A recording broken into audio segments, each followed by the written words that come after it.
Yo, what is going on, Headliner Nation? Let's talk about some quarterbacks today. And when we're in the fantasy playoffs for your quarterback position, if you don't have one of those top tier guys, it's really easy. Play the guys that give you the best floor, because the quarterback position, more than any other position, definitely has the ability to go south really quick. Fumbles, interceptions, ineffective play. A lot of those things could take a really high-end quarterback that you're excited about and turn him into a guy that could absolutely destroy your week really quickly. So this week, I'm going to make a blanket statement because I'm going to say my Mando must-avoid quarterback is going to be anybody that you're trying to stream this week that you haven't utilized this season that has a safe floor. There's some guys on the waiver wire right now that you absolutely could pick up that might give you some decent upside. There's going to be some of you that may be in a position where you absolutely have to. If you're in a super flex or a 2 quarterback league, I get it, but don't get cute. If you have guys that have helped you get to this point of the season, then make sure that you're sticking with those guys. Even if the ceiling doesn't seem as high as some of the other quarterbacks that you might want to try, stick with the safe floor. Let the rest of your team get the upside and just let your quarterback be that stability that your roster may need. And if you're watching this video right now, more than likely you're playing for a chance to go to your championship. Or maybe this is the first week of your championship. Things are getting tight for fantasy football. The holidays are here. Family gatherings, all of those things. That's enough to make me start sweating just talking about it. But if you need some help controlling that odor, Mando is the way to go with their clinically proven 72-hour formula that's going to help keep you dry and smelling great. And right now, by using code word headliners over at Shop Mando, you're going to get $5 off of their starter pack. So instead of sweating it out, let's jump into the quarterback analysis and find some of the safest bets that we can utilize this week to help us move on. And Bo Nix on Thursday Night Football is going to be one of those guys that you're going to want to put in your lineup. But with 5 interceptions over the last 2 games and now going up against a Chargers defense that has been very stable for a majority of the season, I don't know if Bo Nix is the route that we want to go this week. If he doesn't throw an interception, he should be good. But like I said, interceptions can pile up quickly, and those are negative points that are going to start taking away from your team. So let's try to stick with guys that are a little bit safe. Bo Nix could be a top 10 quarterback this week. He could also be closer to top 24 and really hurt your chances. Justin Herbert's a guy that you're starting for his floor and not his ceiling. He was becoming a quarterback 1 there over the last several weeks, but he's banged up right now, and you can kind of tell moving in the pocket and really utilizing his full abilities just isn't there right now. And Denver's defense is very good. When you're talking about his ceiling, it's not very high. Maybe 200 yards, a touchdown this week, and you hope he doesn't throw a pick or 2. So Bo Nix and Justin Herbert are both guys that I get it why you may want to start them, but there could be safer options out there. You may not have the ability to start anybody else over CJ Stroud right now, and Stroud has a pretty decent floor, but it's been the ceiling that's been missing all season long. In fact, when you take a look at the numbers, he's only been a top 12 quarterback 1 time since week 4, and he's only thrown for 250 more passing yards 1 time since week 8. Now for Kansas City this week, Patrick Mahomes on Wednesday, before this video was recorded, was listed as a full participant, but there's nothing that has been said that he is absolutely going to play yet this week. If I had to guess, more than likely, if he's a full participant right now, he's going to give it a go this week, but he is coming back on short rest for Saturday. And because of the matchup going up against Houston, they may say, yeah, we're going to need to get him out there, and he might not be 100%. Patrick Mahomes and Carson Wentz should both be listed as a high-risk candidate this week. If you're trying to start Patrick Mahomes, you could get a really solid game, or unfortunately, you could lose your quarterback at halftime. The last time Pittsburgh played Baltimore, I was all over Russell Wilson. The secondary for Baltimore was giving up a ton of points to the quarterback position and wide receivers. I went all in. He threw for 205 yards, no touchdowns, and an interception. So yes, he's going to be a medium risk this time through instead of being a low risk play. If you're going to be rolling with him in this offense this week, you're going to be looking at a guy that does absolutely have a high ceiling, but he's going to have a very low floor as well.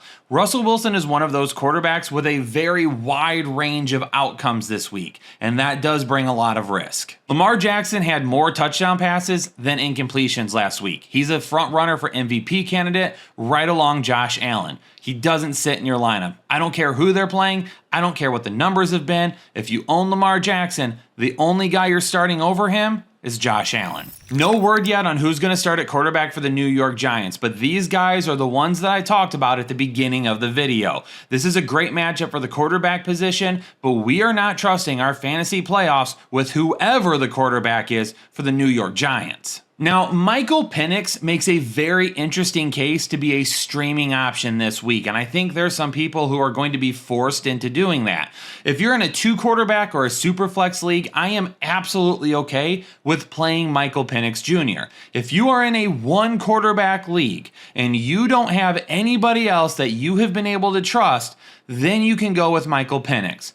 But honestly, I'm not rolling with him in the fantasy semifinals with his first career NFL start. I get why you would want to. And for those of you that had Kirk Cousins, maybe Michael Penix is the only option you have. But if you're picking up Michael Penix hoping to catch lightning in a bottle and get some crazy upside, I would take a look at your safer options first. For this matchup, I'm listing Jared Goff and yes, Caleb Williams, both as low-risk quarterbacks this week.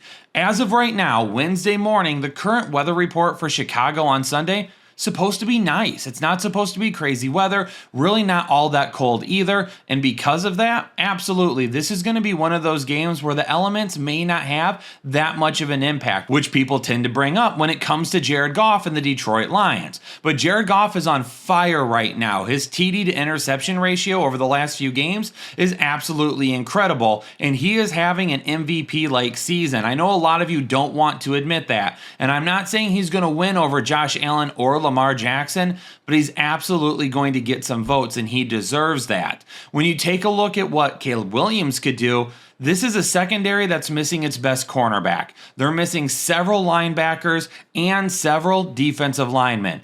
This defense right now is toast, and Caleb Williams, who had a great second half against them just a couple of weeks back, could end up having a solid game for the entire day.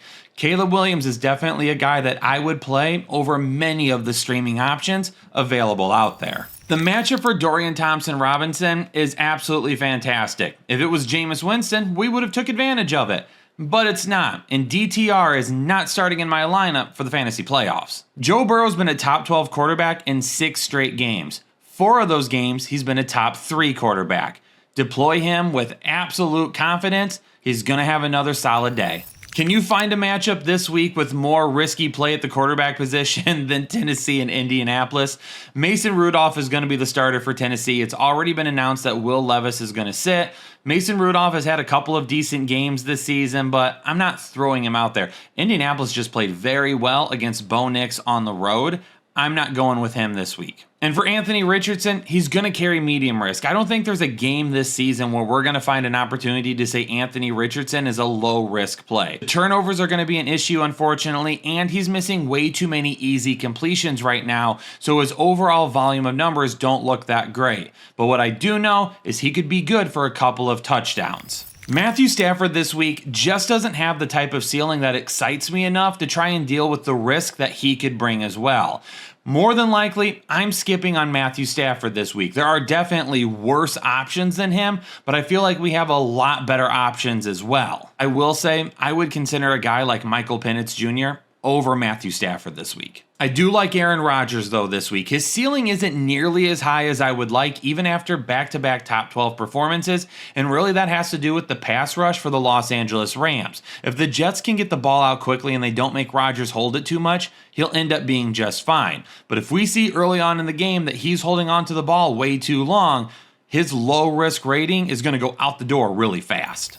Jalen Hurts and Jaden Daniels should be a fun matchup to watch once again. Jalen Hurts does have a broken finger on the left hand right now. Didn't seem to affect him last week. he should be just fine. He's one of those top 12 guys that I'm absolutely confident in putting in my lineup this week.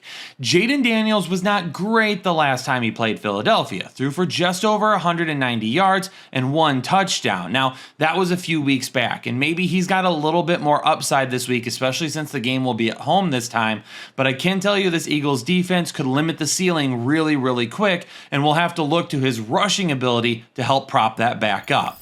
Going from a game with a quarterback matchup that could be awesome to watch to a game with a quarterback matchup that could be an absolute disaster.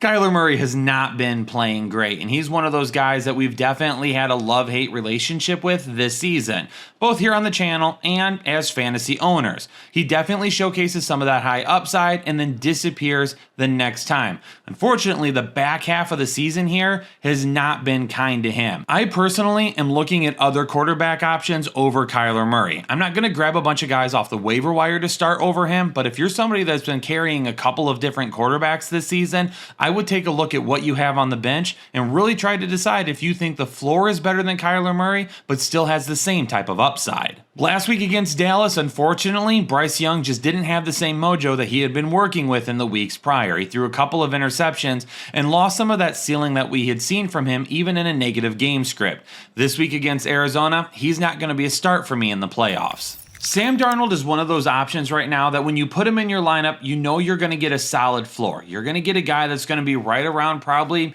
QB 10 through QB 14. That's where he's going to live.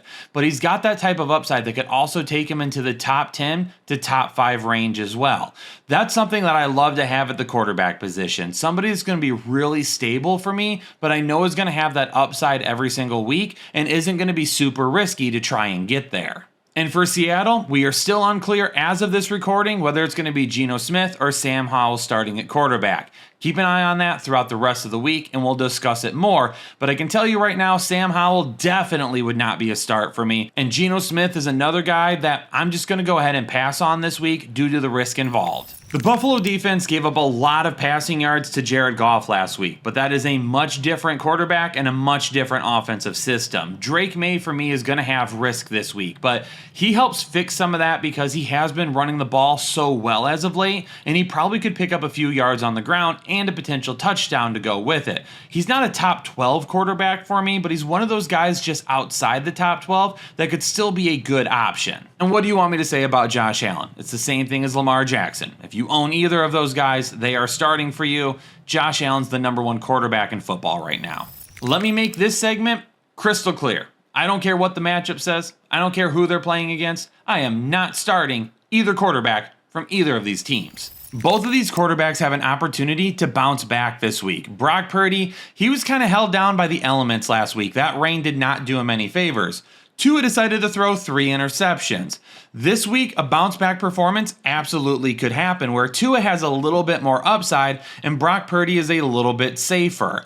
Both of them are probably going to be right on the tail end of being top 12 eligible. Get ready for some offensive points in this matchup. Hopefully Dallas can keep up with Tampa Bay because if they can, then we're going to see a lot of passing, a lot of yards, and a lot of scoring.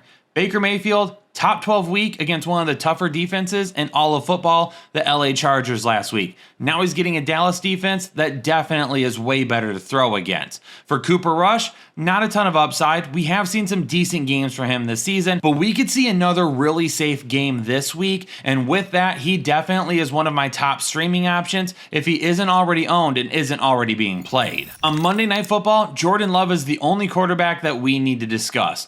Back to being a top 12 quarterback last week, the first time since week 11, was good to see. The ceiling is going to be kind of a question mark this week because I do think Green Bay wins this game and wins it pretty easily, and if that happens, we're going to see Josh Jacobs running the ball an awful lot.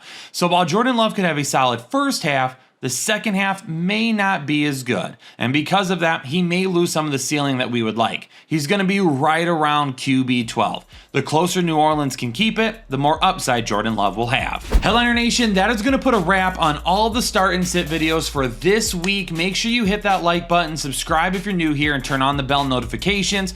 I'm going to go over and start taking a look at the rankings videos. Those are going to be coming very soon to help you finally start to put together your lineup and hopefully have it set for games this week on Thursday, 2 on Saturday, and then heading into Sunday and Monday. For now, Headliner Nation, I'll catch you all later. Peace out, stay safe, and stay healthy, and I'll catch you on the next episode of the Fantasy Headliners.